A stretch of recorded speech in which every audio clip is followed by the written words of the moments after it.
Hello student, welcome to my YouTube channel Rohit academy. Student, आज हम इस वीडियो में आप लोगों को बताएंगे क्लास 11th का आप लोगों का सब्जेक्ट है, यानी कि विषय है समान हिंदी। यानी कि हिंदी का आप लोगों का इस वीडियो में 2024-25 का सिलेबस बताएंगे।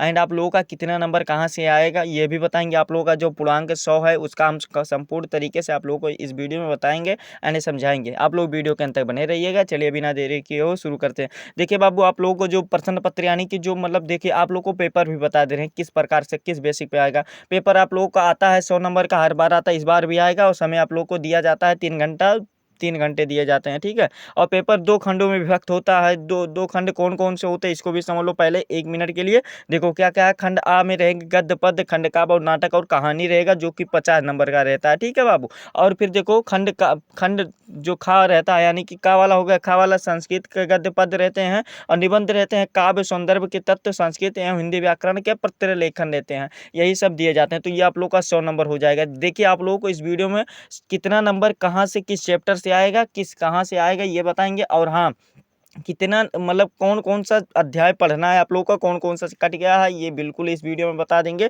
चलिए बिना देरी के शुरू करते हैं। सर्वप्रथम आप लोगों का खंड का यहाँ से हमारा स्टार्ट होगा, जिसमें से 50 नंबर आप लोगों के पेपर में पूछे जाएंगे। जिसमें से देखो बाबू, पहला जो दिया गया है, क्या दिया गया है, हिंदी गद्य का विकास और विकास। जिसमें से क्या है, हिंदी गद्य का उद्भव एवं विकास, भारतेंदु युग और द्विवेदी युग शामिल है। जिसमें से 5 नंबर पूछे जाएंगे जो कि MCQ के रूप में रहेंगे, यानी कि बहुविकल्पीय प्रश्न के रूप में रहेंगे, ठीक है। फिर आगे देखो क्या दिया गया है, काव्य साहित्य का विकास, यानी कि काव्य साहित्य के विकास में दिया गया है कि पद्य साहित्य का उद्भव एवं विकास, काल विभाजन और आदिकाल। काल विभाजन में देखो क्या क्या है, आदिकाल है, भक्ति काल है, रीतिकाल है, प्रमुख प्रवृत्तियां और कवि की उनकी रचनाएं।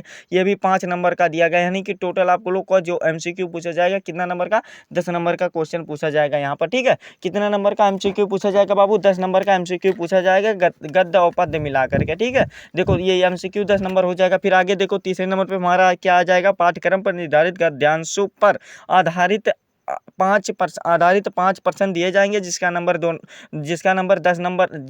10 नंबर दिया जाएगा। देखो क्या क्या रहेगा, 2 नंबर का एक क्वेश्चन रहेगा और टोटल आप लोग का कितना रहेगा, 5 क्वेश्चन रहेगा। 10 नंबर यहाँ से आप लोग का कंप्लीट होगा, ठीक है। गद्य जो आप लोग के सिलेबस में है, सिलेबस आप भी इसके बाद में सिलेबस बता देंगे। फिर देखो पद में आप लोगों का क्या, पाठ्यक्रम पर निर्धारित पद्यांशों पर आधारित प्रश्न दिया जाएंगे। गद्य यानी कि पद्यांश रहेगा, 10 नंबर का ये रहेगा। तो 20 नंबर ये हो जाएगा और 10 MCQ हो जाएगा, 30 नंबर इधर कंप्लीट हो जाएगा। फिर आगे देखो क्या दिया गया, आगे में 5वें का जो दिया गया है, इसमें देख लेते हैं क्या दिया गया है। देखो इसमें दिया गया है कि पाठ्यक्रम में निर्धारित लेखकों का साहित्यिक परिचय और कृतियां आप लोगों को बताना है। शब्द सीमा कितना रहेगा जानते हो, शब्द सीमा अधिकतम रहेगा 80 वर्ड से ज़्यादा नहीं देना है, 80 वर्ड के आसपास देना है, जिसके लिए हमें 5 नंबर दिया जाएगा। 3 नंबर का आप लोगों का साहित्यिक परिचय रहेगा और 2 नंबर का आप लोगों का कृतियां रहेगा और रचनाएं रहेंगे, ठीक है। ये आप लोगों का 5 नंबर यहाँ से हो जाएगा गद्य में। और फिर खा वाले में देखिए क्या दिया जाएगा, पाठ्यक्रम में निर्धारित कवियों का साहित्यिक परिचय एवं कृतियां को बताते हुए शब्द सीमा आप लोगों को कितना दिया जाएगा, इसमें भी 80 वर्ड में दिया जाएगा। ये वाला भी 5 नंबर का आप लोगों का रहेगा, ठीक है। ये वाला भी आप लोग कंप्लीट कर लीजिएगा। इसको भी आप लोगों को देखिए बता रहे हैं, ध्यानपूर्वक से इसको समझिए। और आप लोगों का मन करेगा तो कॉपी में नोट भी कर लीजिएगा, ठीक है। फिर आगे देखो क्या क्या है, हाँ आगे यहाँ पर देखो क्या क्या दिया गया है। 6 नंबर पे है कि पाठ्यक्रम में निर्धारित कहानियों का सारांश एवं उद्देश्य पर आधारित प्रश्न बता दीजिए। शब्द सीमा आप लोगों का अधिकतम रहेगा 80 वर्ड रहना चाहिए, 80 वर्ड में देना है आप लोगों का कहानियों का सारांश। ये भी 5 नंबर का रहेगा, तो ये वाला भी देख लीजिए आप। फिर 7वें नंबर पे आ जाता है कि पाठ्यक्रम पर निर्धारित नाटक की कथावस्तु एवं प्रमुख पात्रों का चित्रण कीजिए। शब्द सीमा इसमें भी 80 वर्ड में आप लोगों को देना होगा, ठीक है। ये वाला भी कंप्लीट कर लीजिएगा, 5 नंबर इसका रहेगा। तो टोटल आप लोग का 50 नंबर खंड का से कंप्लीट होते हैं, ठीक है। खंड का से कंप्लीट होते हैं। और हमारा अगला जो आ जाएगा क्या आ जाएगा, खंड खा आ जाएगा, यानी कि जो दूसरा वाला खंड का रहेगा ये भी 50 नंबर का रहेगा, ठीक है। देखो क्या क्या दिया गया है, 8वें का जो दिया गया इसमें देखो क्या दिया गया है कि निर्धारित क्या दिया गया, पाठ्यक्रम में निर्धारित संस्कृत गद्य का संदर्भ सहित हिंदी में अनुवाद करना होगा, जिसके लिए हमें कितना नंबर, 5 नहीं 7 नंबर दिया जाएगा। कितना नंबर दिया जाएगा, 7 नंबर दिया जाएगा। यहाँ पर देखो संदर्भ का आप लोगों का क्या रहेगा, संदर्भ का 2 नंबर रहेगा और प्लस कितना 5 नंबर उसका हिंदी अनुवाद का रहेगा। ठीक है बाबू, यहाँ पर आप लोग का 7 नंबर इससे कंप्लीट हो जाएगा। गद्य का संदर्भ रहेगा संस्कृत का। फिर खा में इसमें दिया गया पाठ्यक्रम में निर्धारित संस्कृत पद का संदर्भ सहित हिंदी में अनुवाद कीजिए, इसके लिए भी 7 नंबर दिया जाएगा। ये वाला भी कंप्लीट कर लीजिएगा अच्छे तरीके से, यहाँ से भी आएगा। ठीक, फिर आगे देखो क्या दिया गया, 9वां जो दिया गया लोकोक्तियाँ और मुहावरे का अर्थ एवं वाक्य प्रयोग बताइए, इसके लिए 2 नंबर दिया जाएगा। 1 नंबर आप लोग का मुहावरे का मतलब मुहावरे का अर्थ आ जाएगा और 1 नंबर वाक्य प्रयोग लोकोक्तियाँ का आ जाएगा। 2 नंबर यहाँ से आएगा। फिर आगे देखो क्रम संख्या, देखो यहाँ पर क्या दिया गया 11 एवं 10 और 11 से यानी कि वस्तुनिष्ठ प्रश्न पूछे जाएंगे, यानी कि बहुविकल्पीय प्रश्न पूछे जाएंगे और वो भाषा शैली वाला नहीं पूछे जाएंगे, यानी कि वर्णनात्मक प्रश्न नहीं पूछे जाएंगे। देखो क्या क्या दिया गया है, इसको भी समझ लेते हैं। देखिए यहाँ पर देखिए क्या दिया गया, संध से, संध में कौन कौन सा संध शामिल है इसको भी देख लेते हैं। दीर्घ है, गुड़ है, यड है, याद है में से किन्हीं 3 संधियों में से संबंधित शब्दों को संधि विच्छेद कीजिए, इसके लिए 3 नंबर दिया गया। तो ये वाला भी अच्छे तरीके से कर लीजिएगा। और खा वाला दिया गया संस्कृत शब्दों में विभक्ति की पहचान करना होगा, इसके लिए भी 2 नंबर दिया जाएगा। ये वाला भी अच्छे तरीके से तैयार कर लीजिएगा। फिर आगे दिया गया है संज्ञा दिया गया है। संज्ञा में देखो आत्मन है, नमन है और राजन है, जगत है, सरित है, ये सब दिए गए हैं। तो इसको वाला भी अच्छे तरीके से तैयार कर लीजिएगा। ठीक है बाबू, 2 नंबर इसका रहेगा। सर्वनाम ये इसको मिला करके सर्व एवं यदि ये सब दिए गए हैं, तो इसको वाला भी अच्छे तरीके से तैयार करना है। ठीक है, फिर देखो क्या है 11 नंबर पे आ जाता है शब्दों का सूक्ष्म अंतर बताना होगा। 2 नंबर ये वाला भी रहेगा, जिसमें से अनेकार्थी शब्द दिया गया, इससे भी 2 नंबर पूछे जाएंगे। और फिर देखिए अनेक शब्दों के लिए एक शब्द, यानी कि केवल 2 शब्द इसमें दिया जाएगा, 2 नंबर का रहेगा।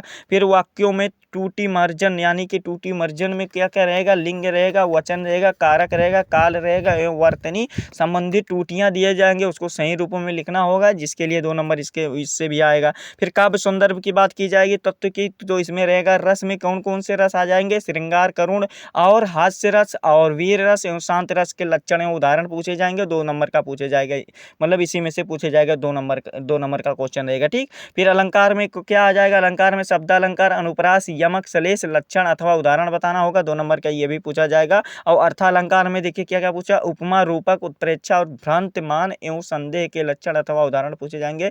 ये भी 2 नंबर का रहेगा। ठीक है, यानी कि एक मतलब यही एक एक नंबर का दोनों पूछे जाएगा। ठीक है, 2 नंबर टोटल हो जाएगा। ठीक, फिर आगे देखो क्या है, इसको भी देख लेते हैं। अभी देखो छंद दिया गया है, मात्रिक, चौपाई और दोहा, सोठा, कुंडलिया और लक्षण दिए गए हैं इसके, तो ये वाला भी 2 नंबर का क्वेश्चन रहेगा। तो इसको वाला भी अच्छे तरीके से तैयार कर लीजिएगा। ठीक है, ये वाला भी हो जाएगा। फिर 13 नंबर पे दिया गया पत्र लेखन दिया गया, निम्नलिखित में से किसी एक पर लिखना होगा, जिसके लिए 6 नंबर हमें दिया जाएगा। ठीक है, 6 नंबर देखो दिया जाएगा। पत्र लेखन क्या क्या दिया गया है, नियुक्ति आवेदन पत्र पर लिखना होगा, तैयार करना होगा। और बैंक से किसी व्यवसाय के लिए ऋण प्राप्ति के लिए आवेदन पत्र देना होगा। और फिर आप अपने नगर या गाँव की सफाई हेतु संबंधित अधिकारियों को प्रार्थना पत्र लिखिए, यानी कि प्रार्थना पत्र लिखना होगा। और फिर आगे देखिए क्या है, निबंध आपका 14 नंबर पर आ जाता है, जो कि लास्ट में आता है। क्या आता है, देखो क्या आता है, देख लीजिए। निबंध में आएगा विज्ञान पर निबंध, यानी कि विज्ञान पर आ जाएगा। वाणिज्य, शिक्षा और कृषि, सामाजिक एवं राजनीतिक चेतना पर आधारित, जनसंख्या, स्वास्थ्य और शिक्षा संबंधित, पर्यावरण से संबंधित आप लोगों को 9 नंबर का निबंध पूछा जाएगा। ये आप लोगों को लास्ट में रहेगा, ये इसको आप लोग 9 नंबर अच्छे तरीके से तैयार कर लीजिएगा। ये वाला भी तो 100 नंबर आप लोगों का इसी तरह से पूछे जाएंगे। जो पूछे जाएंगे 2025 के बोर्ड एग्जाम में संपूर्ण तरीके से आप लोगों को बता दिए। ठीक, और आगे देखिए आप लोगों को ये भी बताएंगे, कहते ना सिलेबस बताएंगे, इसको भी ये सिलेबस भी देख लो। देखो क्या दिया गया, पाठ्यवस्तु खंड का, यानी कि खंड का में कौन कौन सा पाठ्यवस्तु आप लोग को पढ़ना है, यानी कि कौन कौन सा अध्याय आप लोग को पढ़ना है। ठीक है, इसको भी जान लीजिए आप लोग। सामान्य हिंदी विषय के लिए निम्नलिखित पाठ्यवस्तु का अध्ययन करना होगा। देखिए पहला जिसमें आ जाता है, ये पुस्तक का नाम है आप लोगों का, यानी कि भाग का नाम रहेगा, और यहाँ पर लेखक का नाम रहेगा, और यहाँ पर इसके नीचे पाठ का नाम होगा। ठीक है, तो ये प्रोसेस आप लोग जानते हैं। गद्य हेतु निर्धारित पाठ्यवस्तु देख लीजिए सर्वप्रथम, यानी कि गद्य के कौन कौन से चैप्टर पढ़ना है, इसको भी देख लो। पहला जो चैप्टर है भारतेंद्र हरिश्चंद्र जी का है, भारतवर्ष की उन्नति कैसे हो सकती है, इस चैप्टर को आप लोग को पढ़ना है, यानी कि आप लोग को ये सिलेबस में है। फिर जो दूसरा जो चैप्टर है, वो महाकवि प्रभात का वर्णन वाला जो चैप्टर है, जिसके लेखक आचार्य महावीर प्रसाद द्विवेदी जी हैं, इसको वाला भी पढ़ना है आप लोग को। तीसरा जो है सरदार पूर्ण सिंह जी का जो चैप्टर है आचार्य की सभ्यता, इसको भी पढ़ना है। और डॉक्टर संपूर्णानंद, चौथा शिक्षा का उद्देश्य वाला जो चैप्टर है, इसको भी पाठ आप लोग को पढ़ना है, यानी कि आप लोग को सिलेबस में है। ठीक है, फिर अगला देखो क्या है, राहुल सत्यानंद वाला जो है, राहुल सत्यानंद वाला जो चैप्टर है अथुत अथातो घुमक्कड़ जिज्ञासा वाला भी चैप्टर आप लोगों को रीड करना है, यानी कि ये सिलेबस में है आप लोगों का। और 6 नंबर पे रामवृक्ष बेनुपुरी वाला जो है आप लोगों को चैप्टर गेहूं बनाम गुलाब, इसको भी पढ़ना है। और यहाँ पर देखिए, यहाँ पर लेखक नहीं दिए गए हैं, यहाँ पर देखो क्या है, सड़क सुरक्षा और गंगा की स्वच्छता का संचरण, ये वाला भी आप लोगों को पढ़ना है, ठीक है। यानी कि आप लोगों को टोटल कितने का तुम्हें कितने चैप्टर पढ़ने हैं, 8 चैप्टर पढ़ने हैं, यानी कि 8 आप लोगों को रीडिंग चैप्टर करने हैं। और जितना जितना देखो बाबू, जितना जितना यहाँ पर चैप्टर हम नहीं बताएं वो आप लोग का आउट ऑफ सिलेबस है, यानी कि सिलेबस से बाहर है, उसको नहीं पढ़ना है, ठीक है। टिक लगा लीजिएगा आप लोग और उसको अच्छे तरीके से तैयार करके पढ़ लीजिएगा अच्छे तरीके से, ठीक। ये वाला हो जाएगा, फिर अपनी तैयारी अच्छे तरीके से कर लीजिएगा। फिर आगे देखो क्या है,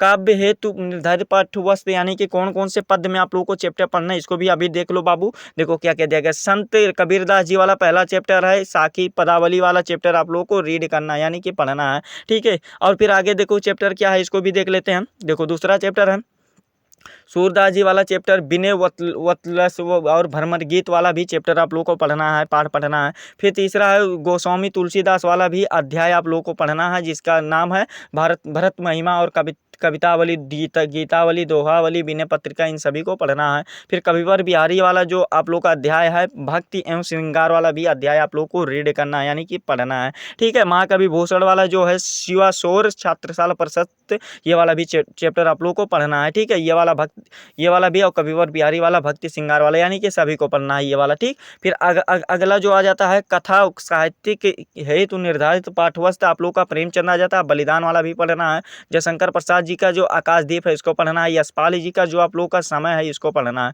ठीक है। भगवती चरण वर्मा जी का जो प्रायश्चित है, इसको भी पढ़ना है, ठीक है। तो ये आप लोग का ये गद्य पद हो जाएगा और आप लोग का कथा हो जाएगा। फिर अगला हमारा आता है नाटक आ जाता है। नाटक सहायक पुस्तक आप लोग को दिए गए हैं। देखो नाटक आप लोग को बता देते हैं कौन कौन सा पढ़ना है आप लोग को, कौन कौन से जनपद में, इसको आप लोग ध्यानपूर्वक से देख लीजिएगा। पहला दिया गया है यहाँ पर, देखो पहला जो दिया गया है, कुहासा एवं किरण लेखक श्री विष्णु प्रभाकर जी हैं। ये कौन कौन से जिले में पढ़ना है, देखो कौन कौन से, मेरठ, आजमगढ़, मुरादाबाद, बलिया, रायबरेली, झांसी, सुल्तानपुर और लखीमपुर खीरी, बंदुई और पीलीभीत, इन सभी राज्यों में पढ़ना है, ठीक है। देखो हमें ये दोनों से मतलब नहीं है, कौन कौन से नहीं मतलब है, ये जो प्रकाशक दिया गया इससे मतलब नहीं है, आप लोगों को सिर्फ यही चैप्टर से मतलब है। आन की मान दूसरा हमारा चैप्टर है, आन की मान के लेखक श्री हरिकृष्ण प्रेमी जी हैं। ये कहाँ कहाँ पढ़ना है, इसको भी देख लेते हैं। वाराणसी में पढ़ना है, वाराणसी पर लखनऊ, इटावा, बरेली, फर्रुखाबाद और शाहजहाँपुर, उन्नाव, हमीरपुर, इन सभी जनपद में, यानी कि इन सभी जिलों में, डिस्ट्रिक्ट में पढ़ना है, ठीक है। तीसरा आ जाता है गरुड़ ध्वज लेखक, जिसके हैं कौन है, गरुड़ ध्वज वाला चैप्टर जिसके लेखक हैं लक्ष्मी नारायण मिश्र जी हैं। ये कौन कौन से डिस्ट्रिक्ट में पढ़ना है, इसको भी देख लेते हैं। देखो ये आगरा में पढ़ना है, गोरखपुर में और जौनपुर, फिर फैजाबाद, बिजनौर, फतेहपुर, गोंडा और सीतापुर, प्रतापगढ़ और बहराइच, ललितपुर, इन सभी राज्यों में इसको पढ़ना है। फिर अगला हमारा आ जाता है सूतपुत्र लेखक, जिसके लेखक सूत्रपुत्र वाला जिसके लेखक हैं डॉक्टर गंगा साहब प्रेमी जी हैं। ये कहाँ कहाँ पढ़ना है, देखो प्रयागराज, सहारनपुर, अलीगढ़ पढ़ना है और मुजफ्फरनगर पढ़ना है, गाजीपुर और मैनपुरी, जलौन, हरदोई, बाराबंकी, इन सभी राज्यों में पढ़ना है। और अगला जो 5वां नंबर पर लास्ट वाला आ जाता है हमारा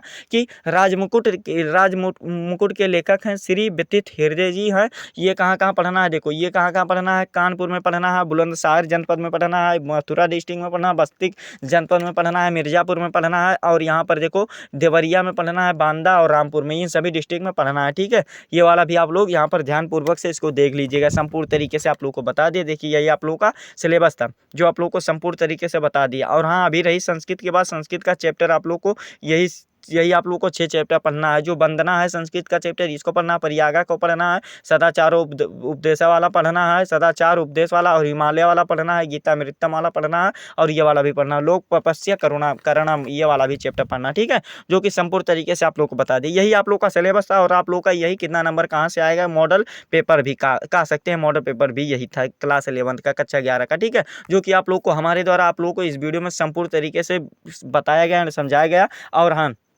ये आप लोग अच्छे तरीके से तैयार जरूर कर लीजिएगा, ठीक है। अच्छे तरीके से आप लोगों को बता दिया, उसी के बेस पर आप लोग अच्छे तरीके से प्रिपरेशन जरूर आप लोग कर लीजिएगा, ठीक है। जो कि आप लोग को संपूर्ण तरीके से बता दिया एंड समझा दिया। आप लोग को ये हमारा प्यारा सा वीडियो कैसा लगा है कमेंट करके जरूर बताइएगा। और हाँ, अगर आप हमारे चैनल पर नए हैं तो चैनल को सब्सक्राइब कर लीजिएगा एंड बेल आइकन को भी दबा दीजिएगा। और हाँ, इस वीडियो को बाबू क्लास 11 के यानी कि कक्षा 11 के जितने भी स्टूडेंट हैं उनके पास अधिक से अधिक जरूर शेयर करके पहुँचा दीजिएगा, ठीक है। चलिए आप लोगों से मिलते हैं नेक्स्ट वीडियो में नेक्स्ट टॉपिक के साथ।